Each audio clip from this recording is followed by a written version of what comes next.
I see it sitting around here is when I was playing, and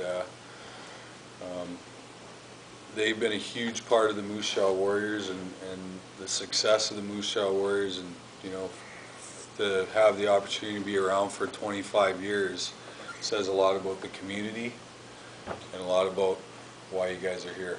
And you know, you guys have big shoes to fill. You know, you got guys like me, Mike Keane, Kelly Buchberger. No, I'm serious. I'm serious. You know, for you don't know the history of this team.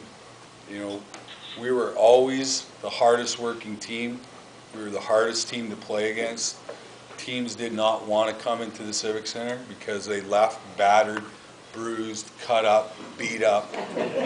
They did. They did. And that's what it's like to be a Moose Jaw Warrior.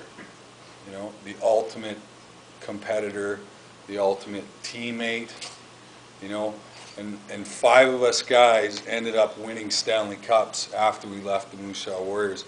And where did we learn how to be great teammates, great leaders? You know, was because we were part of this community, this great community here in Moose Jaw. And you know, I feel very fortunate to have been an original Moose Jaw Warrior. And you know, when I see Kelly Buchberger and Mike Keane and different guys along the way, that's all we talk about is our days in Moose Jaw, and how much fun it was, how amazing the people were, and how well we were treated.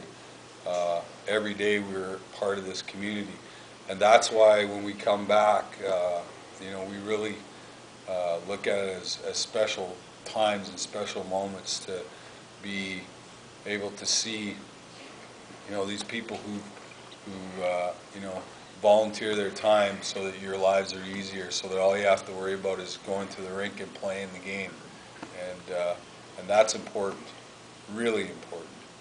And you know, like I said, 20 some odd years, you know, to be a community-owned team, it takes a lot of effort and commitment from, you know, the Booster Club in order to, like I say, make your guys' lives a little bit easier and whatnot.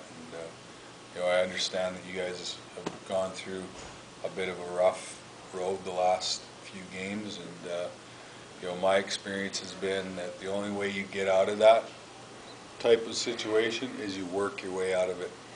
And that's each individual guy coming to the rink every single day and working, you know, challenge each other. You know, I'm going to outwork you today in practice, or I'm going to outwork you today in practice, and you're going to say, no, you're not. I'm going to outwork you. You know, that's how you get out of funks.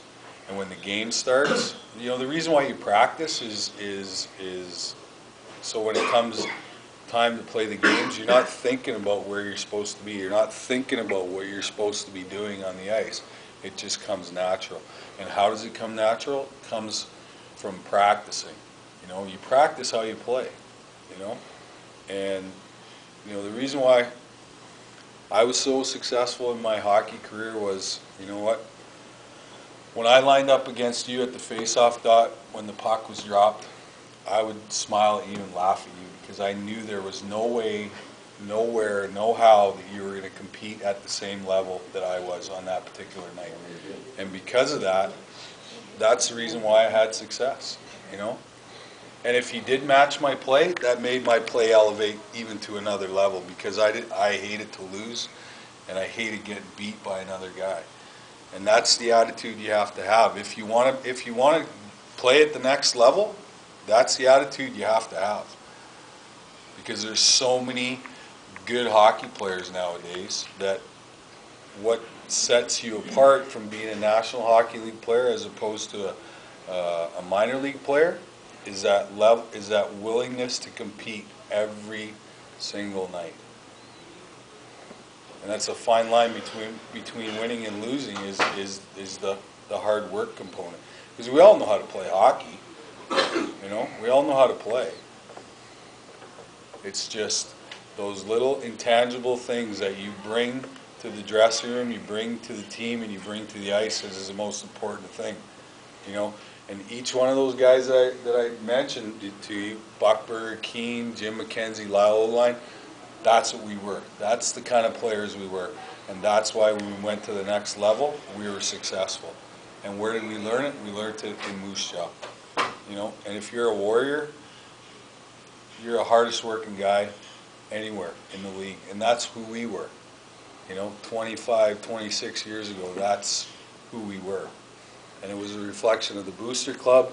It was a reflection of the people that come to watch you play every single night. You know, that's the reflection of the community of Moose Jaw. It's a hard-working city who's proud of their city and very, very proud of their hockey team. And, you know, I'm telling you right now, you couldn't play in a better community than this. And you should feel very privileged and honored to be a part of such an amazing history of hockey, you know. And there's not too many teams in the Western Hockey League that can boast 5 guys who graduated from their team and went on to win Stanley Cups. It just doesn't happen every day. So, thank you for allowing me to be here today. I had a blast today. It was great to see everybody again, and yeah, it was a lot of fun. It was good to be here, and I wish you guys all the success in the new year. A couple guys going to the World Junior, good luck with that.